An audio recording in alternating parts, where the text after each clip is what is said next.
I'm Mixing Babies in Business here. I promised yesterday that I would share a live stream this week about some of the questions that I've been asked as a presenter. And it's not to make anybody nervous, but I just want to reassure you, if you are someone who isn't sleeping through the night, or you just spent the last 30 minutes negotiating with your 3-year-old, like I just did, over what pants to wear, what shirt to wear, what socks to wear. This happens every morning. If you're getting questions from your kids like, dirt has vitamins in it, right? But we shouldn't eat it, right?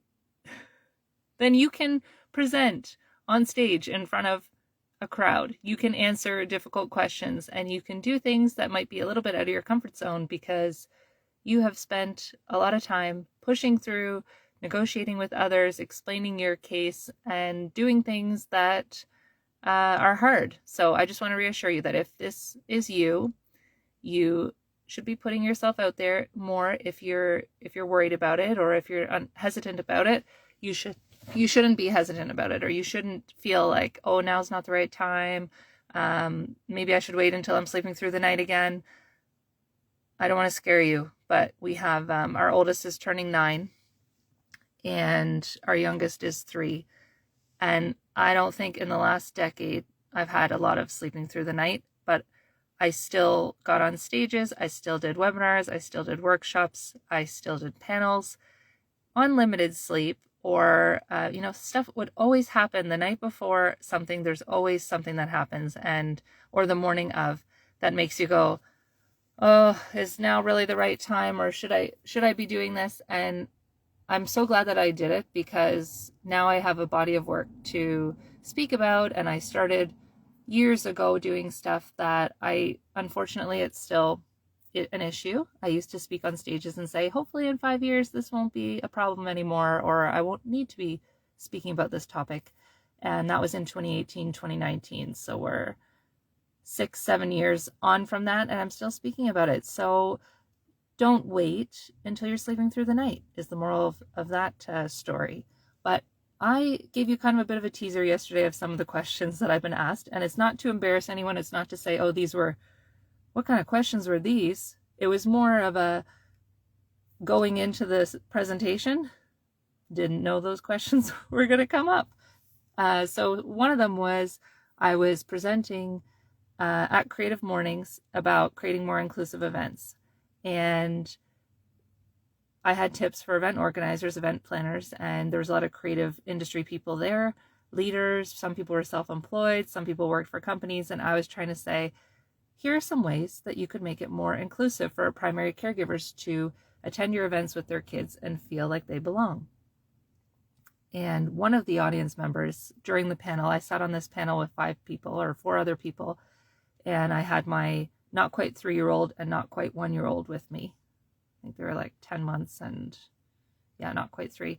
And someone asked me nothing about events, nothing about inclusion really, nothing about bringing kids into business settings. They asked me what I think my advice would be for young people today, or people coming up today that may or may not want to be parents and they're not sure if it's the right time, or, pretty much like a family planning question. And I was like, I don't know if I was just like, had a coffee that morning. I think it was between feeds anyways for the baby. But I remember, you can find this recording and I will post it at some point, a link to it. But it was live recorded as well. So I'm in front of an audience of, I think, almost 200 people being asked a family planning question. And I have 2 kids with me. So clearly I've reproduced and decided to have kids. Does that make me qualified to give other people advice on whether they should have kids or not? I don't think so. And so I answered from my own lived experience and tried to be as diplomatic as possible, because I didn't know if this person was trying to get me to say something that wouldn't be good for most people to hear, or wouldn't be politically correct, or wouldn't, I don't really know what their motive was. But in that moment, I just said something along the lines of like, it's each person's decision. you will know what's right for you. Anyways, I'll find the link, post it in future. But that was my first experience in front of a big crowd being asked a question where I went, whoa, didn't have that in my notes. Another one was, what was it? Let's see. Another one was a webinar I did about remote work with kids. And at that stage, I'd been doing remote work since 2014 and then with kids since 2016. So it was like not quite 10 years, but they were, once things were closing down, people were asking for advice on working from home, working around kids. And Amy, we've seen you're doing this a lot. So can you talk to our group about this? So I've done that talk to a few different audiences and I've adapted it to each audience. But one of the audiences was a group of women entrepreneurs, and someone asked about, does this advice apply to pets as well? And again, the title was remote work with kids. It wasn't remote work with pets. So I gave some answer that was tried to be diplomatic, but also I didn't know if the person was trying to rattle me or, heckle me. I had no idea, but in that moment, I was just very positive because I was on a roll. I had been presenting, I'd been sharing the information. I'd had some other questions that were related to what I'd shared, and this one just kind of came out of left field. I used to play baseball, and I feel like that was like a one where it makes you jump and you have to catch it really quick. Wasn't expecting that one either.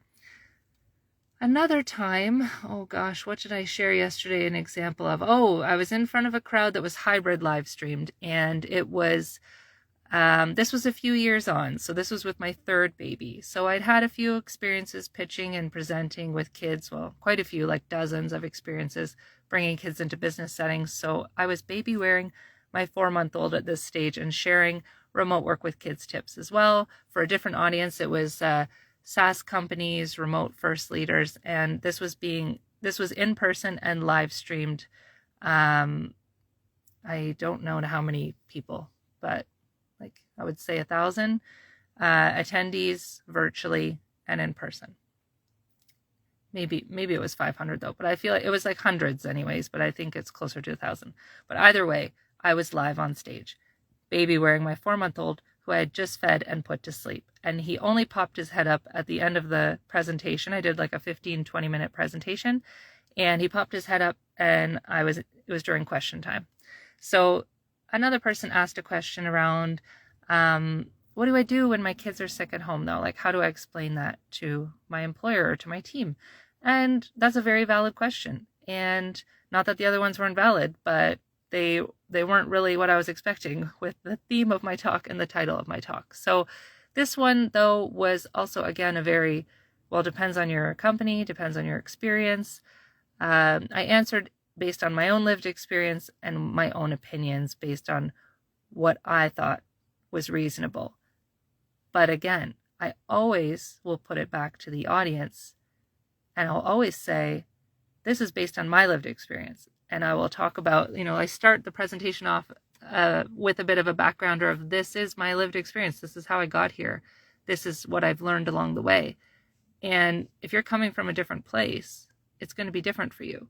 If you have different pressures in your life, you're going to respond in different ways. If you don't have different options, if you don't have privilege, of saying, oh, I have to work from home today, or I'm offline today, I'm taking my notifications off because my kid is sick. If that is something that you think you might lose your job over, then there aren't simple fixes for that, or that is a bigger problem than just your kid is sick today.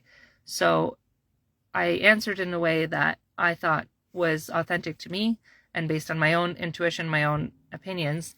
And I don't want to make this video too long because I've been going like 15-20 minutes with some of these. So I want to break it down into smaller chunks. And I want to come back over the next couple weeks and I want to talk to you about signs that you're going to get some questions or some pushbacks.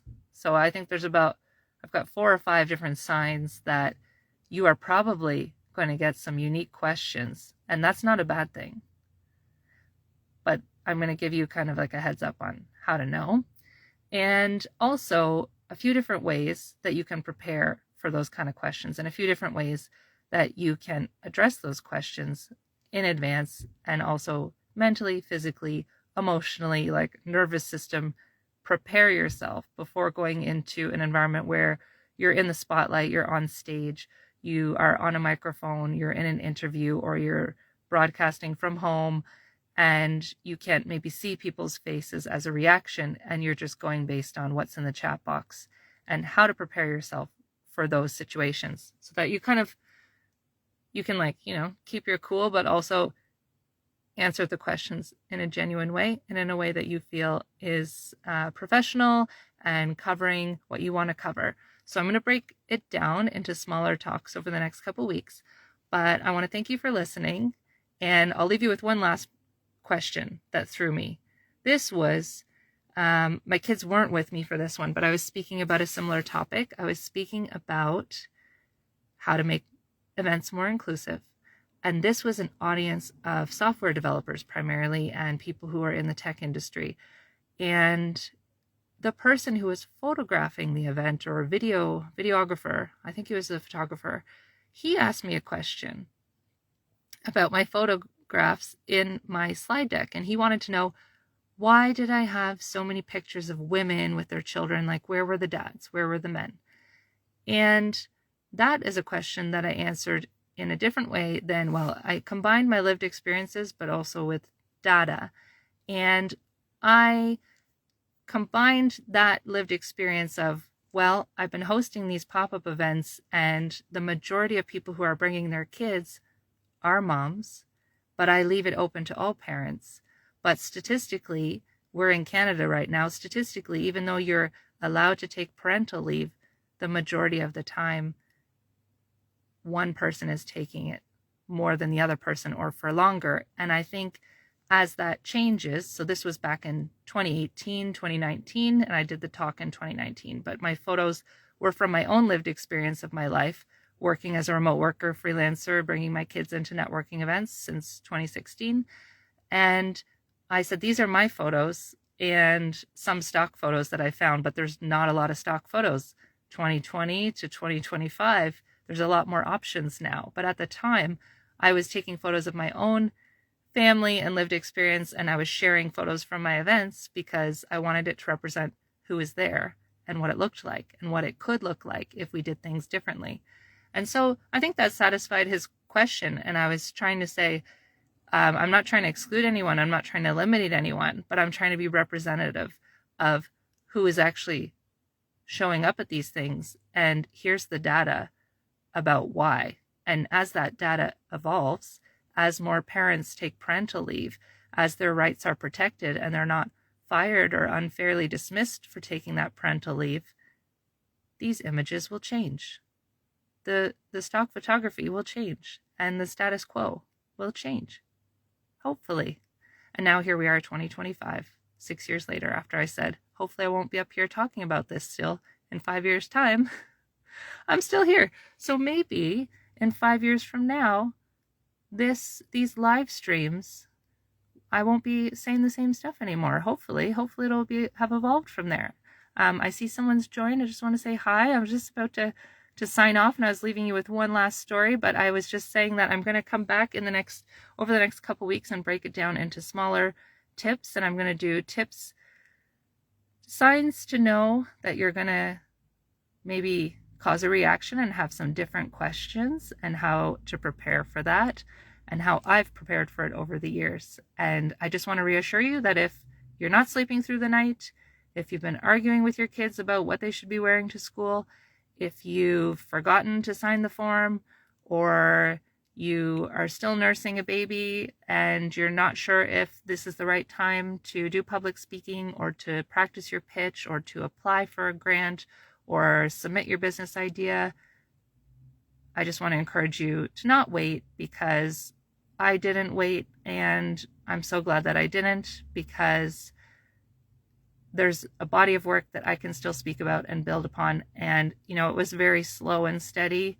I felt like a turtle and a snail a lot of the time. Like I was not in the season of moving fast in my life. I was not getting stuff done as quickly as I wanted to. I was just like slowly chipping away at things.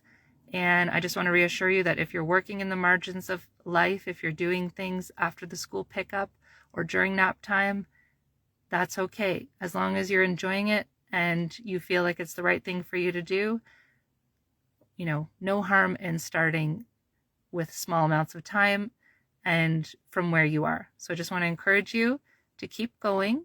And thanks for listening. And I will be back on next week with signs that you are going to probably ruffle some feathers and maybe change people's perceptions and how to prepare yourself for the questions that might come with that. Okay, take care. Have a good week or weekend now, and I'll be back on next week.